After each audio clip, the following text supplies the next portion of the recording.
유튜브로 읽는 박정희 전기 8권 철부지 학생과 반동 정객 기자들과 바닷가에서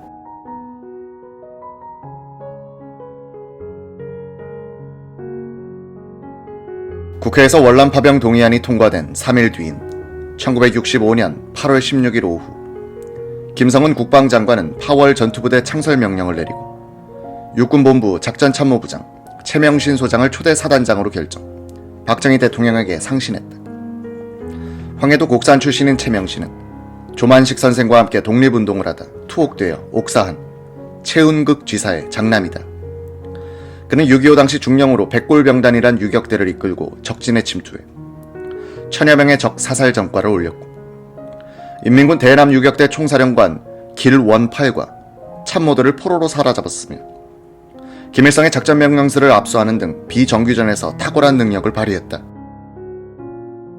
육군 본부 내 동료들도 최 소장의 발탁에 모택동의 유격 전술과 쿠바, 월남, 중남미 공산주의자들의 게릴라 전술을 고루 익힌 그를 적소에 기용했다고 평했다.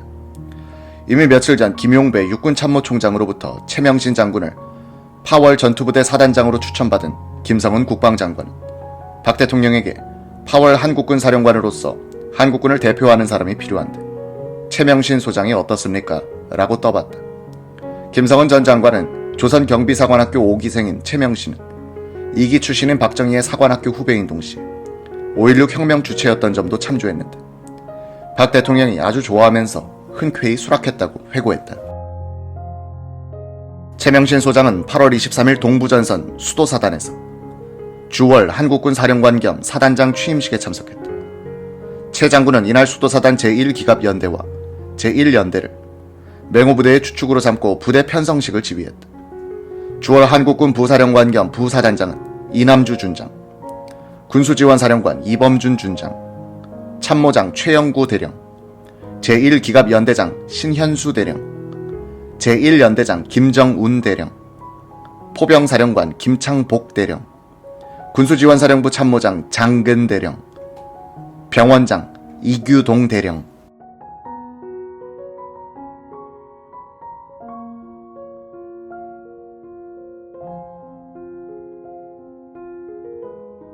박정희는 기분이 좋지 않을 때는 기자들을 만나도 외면해버리지만 큰 계획이 순조롭게 해결되어 기분이 상쾌한 날이면 어린아이처럼 웃으며 사소한 이야기까지도 곧잘 털어놓곤 했다.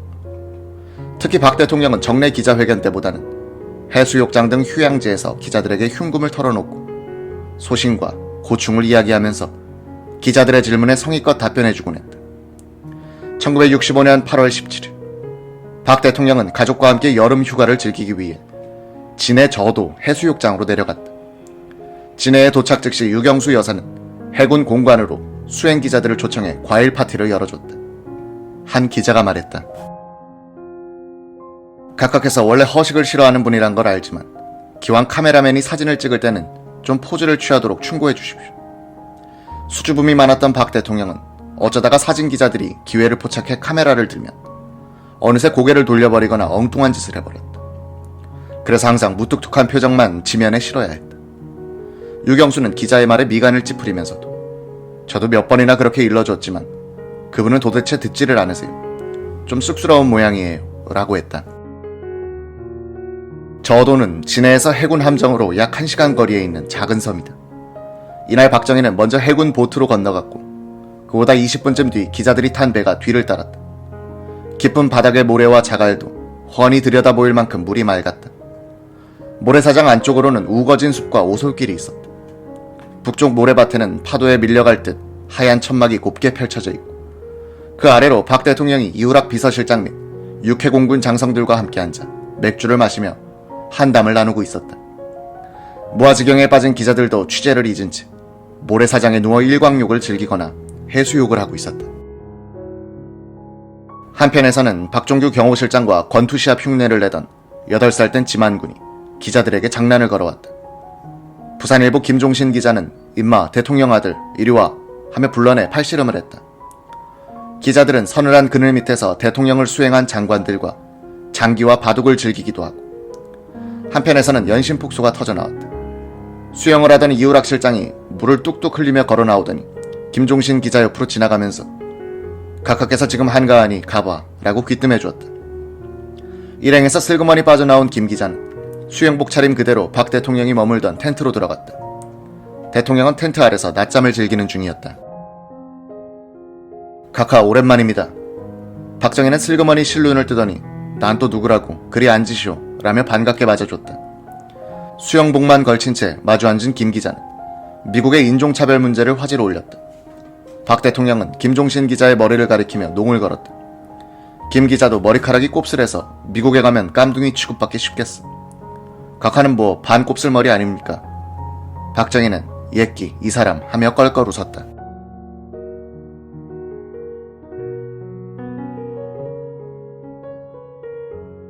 박정희 대통령의 기분이 아주 좋다는 것을 파악한 부산일보 김종신 기자는 12조의 소재를 꺼냈다. 각하는 신문기자와 감정이라도 있습니까? 혁명 초기에는 각하를 잘 몰랐고 사상적으로도 의심하는 사람도 있었지만 지금은 모든 것을 이해하고 각하를 도우려 하는데 기자들을 배관시하는 것은 솔직히 말씀드려 잘 못하시는 것 같습니다. 설사 기자들이 각하를 이해 못한다 손치더라도 너그럽게 대해주셔야 하지 않겠습니까? 정말이지 오늘은 좀 따져야겠습니다. 박정희는 빙그레 웃더니 오늘은 내가 김 기자에게 톡톡히 당하는군 이라며 요리사를 불러 맥주를 청했다. 내 한턱 낼 테니까 오늘은 그만해도 나하고 따져봤자 심판 볼 사람이 없으니까 소용없어. 김종신은 지박사가 있지 않습니까? 라며 박 대통령 곁에서 웃음을 터뜨리던 주치의 지홍창 박사를 가리켰다. 박정희는 지박사는 내 편인데 하며 다시 웃었다. 지박사는 나는 사쿠라가 아닙니다. 엄정 중립입니다. 라고 했다. 잠시 후 박 대통령은 정색하며 김종신 기자에게 말문을 열었다. 내가 왜 기자를 미워하겠어. 이제 4, 5년 동안 같은 지붕 밑에 살다 보니 한 식구같이 정이 들었는데 정이 그렇게 들었으면 대통령을 뵈려고 비행장까지 심리, 이 심리기를 뿌연 흑면지 마시면서 달려간 기자들에게 손 한번 안 들어주시깁니까? 박 대통령은 껄껄 웃더니 그래 그렇다면 확실히 그건 내 잘못이고 내가 미처 거기까지는 생각 못했던 모양이야. 자 술이나 한 잔 들어 하며 맥주잔이 넘치도록 술을 따랐다. 어느새 기자들이 4-5명 몰려와 대통령과 김종신 기자의 이야기를 듣고 있었다. 김 기자는 주위를 둘러보면서 대통령이 없을 때 불평하지 말고 하고 싶은 이야기가 있으면 이런 기회에 무조건 털어놔 하고 선동했지만 기자들은 말해보았자 마찬가지라면서 엉거주춤하게 있었다. 박정희는 이 순간을 놓치지 않고 슬쩍 비꼬며 반격했다. 기자들은 아마 자기가 쓰고 싶은 걸 마음대로 쓰지 못하는 모양이지. 청와대에 나오는 어떤 기자는 신문사에서 무조건 청와대를 족치는 기사를 쓰라는 통에 사흘이나 나오지를 못하고 고민했다는 소문을 들었어. 박정희는 신뢰를 들어가며 사실대로 기사를 써야지. 신문을 팔기 위해 콩을 팥이라고 써서는 안 된다 라고 일침을 줬다. 신문이 부정부패를 들춰내는 것은 국가를 위해 잘하는 일이지만 없는 것을 만들어내는데 질색이야. 그러나 4년 동안 정부를 맡아오면서 신문하고 정이 들어버렸어. 박 대통령과 대구사범 동창관계인 황용주 씨가 세대지 필화 사건으로 몹시 고생하고 있다는 말을 들은 박 대통령은 법을 집행하는 사람들이 도대체 공평하지 못한 데가 있다며 사법부에 대한 자신의 견해를 피력했다. 박정희는 김준현 의원의 예를 들면서 없는 사실을 꾸며 일본에서 정치 자금을 받았느니 하는 터무니없는 유언비어를 퍼뜨리는 것은 따끔하게 다스리지 못하고 대통령과 친하다는 사람은 가혹하게 꼬투리를 잡는다고 했다. 대담이 끝나갈 무렵 한 기자가 각하 자주 좀 만나게 해주십시오 라고 하자 박 대통령은 그럼 하루 한 번씩 만나서 서로 얼굴만 쳐다보기로 하지 라며 좌중을 폭소로 몰고 갔다.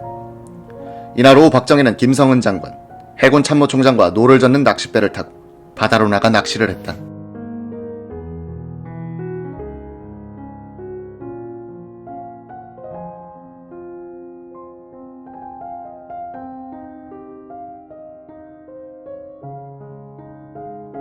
박 대통령은 이날도 낚싯줄을 바다 밑바닥에 가라앉힌 뒤 줄이 감긴 자세를 까딱까딱거리다 어느새 한 마리씩 낚아올리곤 했다. 곁에서 지켜보던 김 장관은 대통령의 낚시 감각이 대단한데 놀랐다고 한다. 군항이 인근 해역이라 어부들이 출입을 하지 못한 맑은 바다는 물반, 고기반이었다. 박 대통령 일행은 광어, 붉은 돔, 흑돔, 농어 등을 잡아 올려 즉석에서 회를 떠 소주와 함께 먹었다. 저도에서 다시 배를 타고 나온 그날 저녁 이우락 실장과 기자들은 진해에서 저녁 식사를 함께했다. 한동안 정구영 의장 등 공화당 일부에서 이우락 비서실장 해임을 건의했던 사건 때문에 착잡했던지 이우락은 탁상을 쾅쾅 치며 쌓였던 우라통을 터뜨렸다. 이봐요, 내가 뭘 잘못했냐 말이야. 심심하면 물러나라니 내가 대통령 비서지 국회의원 비서란 말이야. 대통령께서 그만두라면 언제든지 그만둘 용의가 있어. 하지만 자기네들이 뭔데 날 그만두라는 거야. 계집을 팔더라도 국회의원을 한번 해봐야겠어.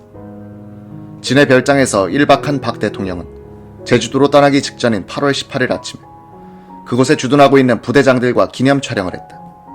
같은 시간에 유경수 여사는 부대장 부인들과 환담하고 있었는데 이곳에 들이닥친 기자들을 육 여사가 먼저 알아차리고 반갑게 맞았다. 촬영을 마친 박 대통령이 까맣게 그을린 얼굴로 기자들에게 다가오자 육 여사는 여러분을 가장 좋아하는 분이 저기 오시네요 라며 안내했다.